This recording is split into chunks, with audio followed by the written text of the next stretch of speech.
You and your family are going broke right now, and you don't even know it. When the gold standard was set in place, the price of gold remained a constant $20.65 per ounce, and this price fluctuated only 1 penny over the years 1833 to 1890.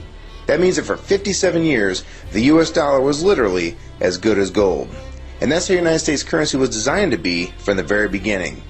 The Constitution states that our currency was meant to be only gold and silver, to prevent exactly what's happening to the US dollar right now.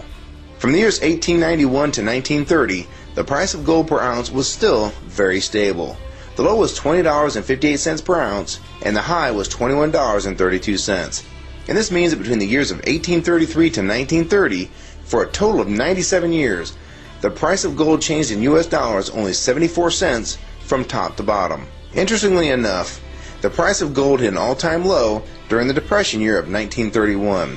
And many people believe this is done on purpose by the newly formed Federal Reserve to really twist the knife in the economy of the day, by reducing the total amount of money in circulation and thus making even the smallest amount of money very tough to come by. There is a common mistake by some people to think that the Great Depression is why the Federal Reserve was created.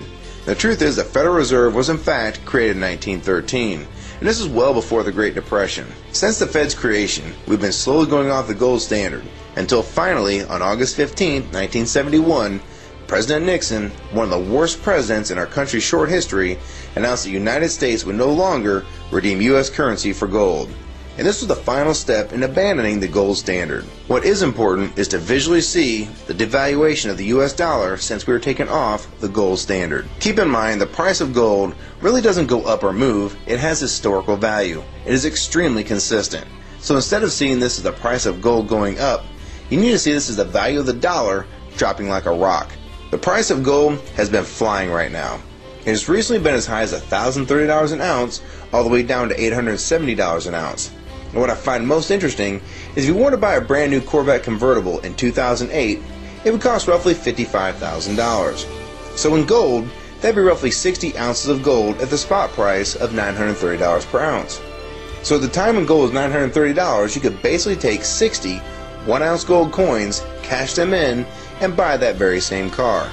Inversely, if you remove inflation and the devaluation of the dollar, as that the U.S. currency was still attached to the gold standard as it was originally intended when this country was founded, that same car being bought with the same 60 ounces of gold would have a gold standard value of only $1,200, or the same 60 $20 1-ounce double eagles.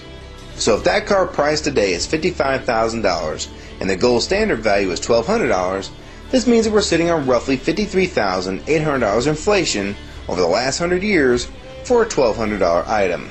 This brings the original dollar value to roughly 2 cents of today's money. I'm sure this is pretty tough to imagine, and some people can't handle this concept and will try and blow it off as incorrect.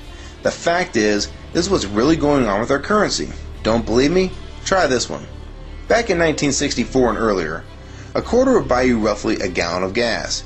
This is because the quarters made in 1964 and earlier were made of 90% silver and 10% copper.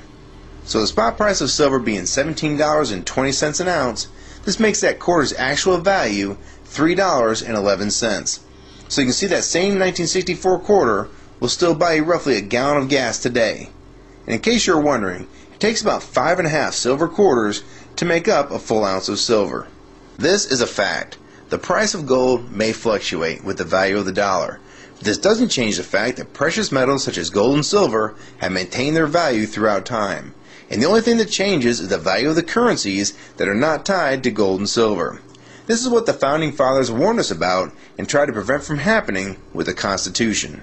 What people need to understand is that the excess printing of the United States currency is just another tax on the American people. It takes the value of the dollars that they have and makes them worth less in the long run.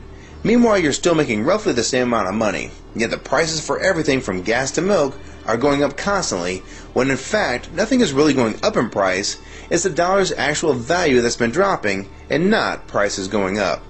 I can't emphasize this enough. If you like this video and find it helpful, please rate it and share your comments on the subject, favorite it, and most importantly, please share this video with everyone you know. I can't tell you how important this is. We need to let people know that they're losing all they worked so hard for and they don't even know it. And only with your support and help can videos like this be seen by people that really need to see what's going on with their money and the economy of the United States. So please help support this channel and others like it.